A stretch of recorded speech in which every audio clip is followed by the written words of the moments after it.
जो परिवार नए जुड़ते हैं जोड़े और जिनके छोटे बच्चे होते हैं उनके लिए ये प्रोग्राम आपको बहुत अच्छा लगेगा। आपने देखा होगा कि जब नवजात शिशु होता है तो उसके दांत निकलते हैं और उस समय उसको दस्त भी आते हैं। तो हमेशा हम ये सोचते हैं कि दांत निकल रहे हैं इसके, इसलिए दस्त आ रहे हैं इसको, दांत उसकी वजह से दस्त आते हैं। और इसमें बहुत सी चीज़ें हम लोग देसी दवाइयाँ ये सब करते हैं, घुट्टी ख़ास तौर से पिलाते हैं। तो क्या कभी हमने सोचा कि ये दस्त क्यों आते हैं दांत निकलने से? नमस्कार, मैं डॉक्टर जमाल ए खान डेनवेक्स की श्रृंखला में आपके साथ फिर आज जुड़ना चाहता था। आज शामिल हूँ फिर आपके साथ और लक्ष्य ये रहता है, हमने इसको विस्तार से थोड़ा सा बनाना शुरू किया है अपनी श्रृंखला को।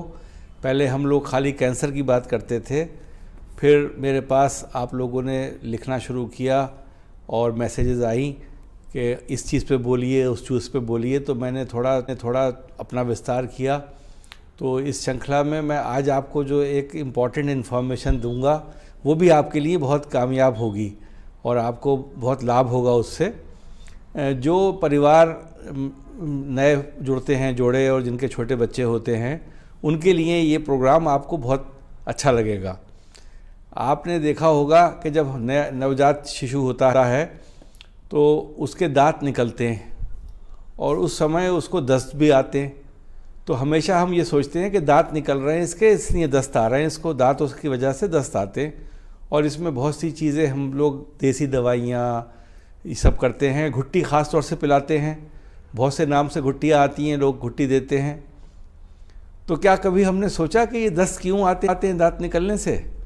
इस पे मेरा जो है दायरा है आज का।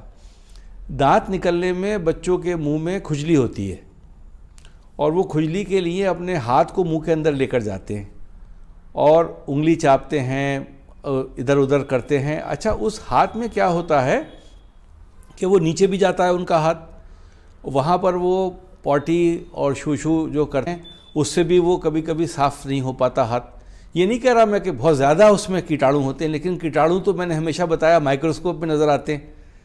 तो अगर हाथ में कीटाणु थोड़ा भी लग गया तो वो मुंह में चला जाता है उसके। ऐसे ही उसके टॉयज़ होते हैं, वो टॉयज़ भी पकड़ के खेलता है। उस वक्त आप उसे कुछ भी दे दें हाथ में, वो खेलता है, फिर फेंक देता है उसको, फिर उठा के उसे दे दिया जाता है ज़मीन के टॉय को, फिर वो खेलता है उससे, छूता है। तो इन्फेक्शन जो है वो शरीर में डस्ट का, सॉइल का और उसकी अपनी पॉटी का इन्फेक्शन मुंह के अंदर जाता है, उसकी वजह से उसको दस्त आते हैं, ना कि दांत निकलने से दस्त आते हैं। तो अगर ये हम थोड़ी सी ध्यान रखेंगे कि टॉयज़ को जो गिर जाए उसे साफ़ कपड़े से साफ़ करके दे दें, गीले कपड़े से साफ़ करके दे दें, ज़मीन में फेंकते हैं ना बच्चे। और अगर उसका जो डायपर लगा रहे हैं वो साफ़ सुथरा है और नीचे उसको क्लीन है और उसने हाथ कोई गंदी चीज़ से नहीं छुए, तो उसका हाथ मुँह में जाएगा तो वो तो मुँह में लेगा ही लेगा हाथ, तो वो फिर उसको दस्त नहीं आएंगे।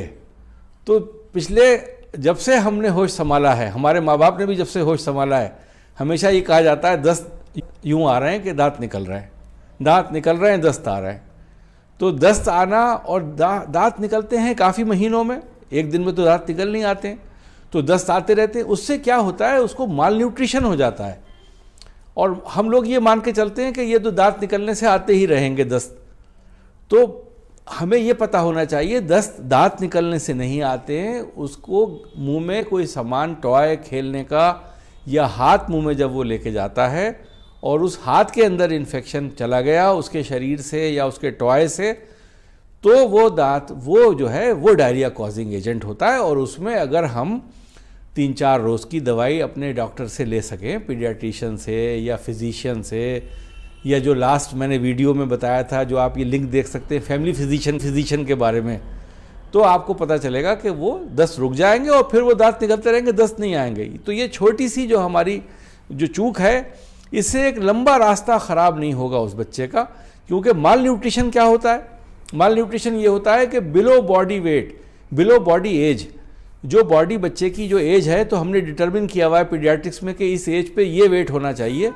तो जैसे वेट रिडक्शन होगा तो माल न्यूट्रिशन होगा, माल न्यूट्रिशन होगा तो उसका तो आकार बढ़ रहा है, उसका मस्तिष्क का आकार भी बढ़ रहा है, ब्रेन का डेवलपमेंट भी हो रहा है और फिजिकल डेवलपमेंट भी हो रहा है। तो अगर उसमें न्यूट्रिशनल सपोर्ट की कमी हो जाएगी तो बच्चे का जो पोषण है वो कम हो जाएगा और उसका जो आगे आने वाले वक्त में उसको प्रॉब्लम्स हैं वो लाइफ लॉन्ग कभी कभी चल जाएंगी। 6 महीने तक अगर दस्त आए तो बच्चा बहुत कमज़ोर हो जाता है।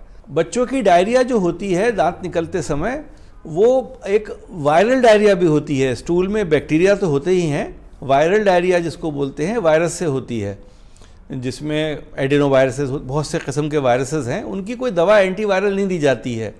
वो टाइम लिमिट की डायरिया होती है और उस समय आप अब डॉक्टर से अपने बात करेंगे तो वो कहेंगे कुछ नहीं, ORS पिलाओ। ORS क्या होता है?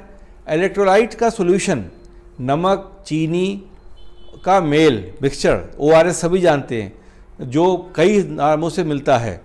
ORS हमेशा हम जब बच्चे को पिलाएं तो चक्कर देखें, उसका वो टेस्टलेस होता है, उसका टेस्ट इतना होना चाहिए जिससे कि हमारे आंसू का टेस्ट होता है, बिल्कुल आंसू वाला टेस्ट, हल्का सा नमक, चीनी नाम को बिल्कुल नहीं।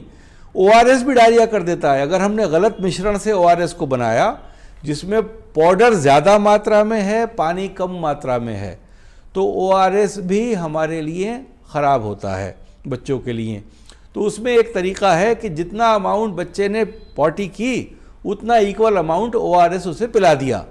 ORS पिलाने का मतलब ये नहीं है कि हम पानी नहीं पिलाएंगे बच्चे को, पानी भी हमें बीच बीच में पिलाना है, नॉर्मल पानी पिलाना है। अच्छा, और अक्सर हम लोग कहते हैं कि कौन सा पानी पिलाएं, इसके बारे में भी मैं आपको यही बता दूं कि जो बच्चों के लिए आप पानी की प्लास्टिक की बोतलें ख़रीदते हैं, वो प्लास्टिक की बोतलें मेहरबानी करके वहाँ से ख़रीदिए जहाँ वो धूप में नहीं रखी हों। धूप में रखा हुआ पानी प्लास्टिक का हार्मफुल होता है, उसमें जो प्लास्टिक की कोटिंग है वो पानी में रिलीज़ होती है और वो पानी हेल्दी नहीं है। तो कार्टन का पानी ख़रीद लें जो कार्टन में आता है। और सबसे आसान तरीका आपको बता दूं, बॉयल वाटर सबसे अच्छा होता है। घर का टैप वाटर जो आपका आ रहा है, नल का पानी, म्यूनिसिपैलिटी की सप्लाई, वो आपने फ़िल्टर लगा दिया, उस फिल्टर को लगाने के बाद में आपने उस पानी को बॉईल कर लिया, बॉईल करके आपने घर की शीशी के बोतल में भर दिया, वो पानी भी बच्चे के लिए बहुत अच्छा है, वो भी डायरिया नहीं कॉज करता है। तो ये हमें ख्याल रखना है, ये इम्पॉर्टेंट है। तो ये भी एक बात इसी श्रृंखला में मुझे बताना थी आप लोगों को। तो और बाकी तो मैं आपको पता ही है कि कैंसर का एक इम्यूनोथेरेपी का स्पेशलिस्ट हूँ और मेरा एक्सपीरियंस तकरीबन कैंसर इम्यूनोथेरेपी में 20 साल का हो रहा है। जो मैं क्लिनिक्स में प्रैक्टिस करता हूँ और जो क्लिनिक्स हमारे पूरे भारत में हैं, उन शहरों के नाम आप नीचे देखेंगे कि यहाँ आ रहे हैं। मैंने ये अपने जो नए एडिटर्स आए हैं हमारे वीडियो बनाने के लिए, उनका ये शुक्रिया, धन्यवाद कि उन्होंने क्लिपिंग्स लगाना शुरू कर दिए कि आप रोक रोक के इसको पढ़ सकें कि हम क्या बोल रहे हैं। और ये इंग्लिश में भी इसका तजुर्बा हो रहा है, ट्रांसलेशन हम लोग कर रहे हैं, और जिससे कि ये इंग्लिश के जो लोग व्यूअर्स हैं वो भी पढ़ के समझ सकें। ये भी बीच में होता था कि साहब आप हिंदी में बनाते हैं वीडियो, इंग्लिश समझ नहीं पाते लोग, तो हमने ये इंग्लिश के कैप्शंस डालना शुरू किए हैं। तो यूट्यूब में एक आसानी ये होती है कि ये टीवी की तरह नहीं है कि चला गया आया चला गया, तो इसको तो रिपीट कर करके आप देख सकते हैं। पिछली बार मैंने आपसे कहा था कि भाई आप अपने मेरे वीडियोस को थोड़ा शेयर किया कीजिए, सब्सक्राइब भी कीजिए हमारे चैनल को, जिससे हमारी हौसला अफजाई हो। इसमें एक पूरी टीम अब हमने इन्वॉल्व की हुई है और माशाल्लाह यंग जनरेशन आई है टीम में, तो वो लोग बहुत मेहनत कर रहे हैं और बहुत अच्छे कैप्शंस बना रहे हैं। तो और मैं नियमित रूप से मैं चाहता हूं कि हम वीडियो आपके साथ शेयर करते रहें। और इंस्टाग्राम पे भी मेरा ये अकाउंट है, इंस्टाग्राम पर भी आप जाकर देख सकते हैं, और यूट्यूब पे तो आपको अकाउंट का पता ही है। आपका दिन शुभ हो, आप लोग सुखी संपन्न परिवार अच्छे जीवन को व्यतीत करें, इसी कामना के साथ, इसी आशा के साथ भारत एक विकसित देश हो। मैं आपसे नमस्कार करता हूँ। जय हिंद।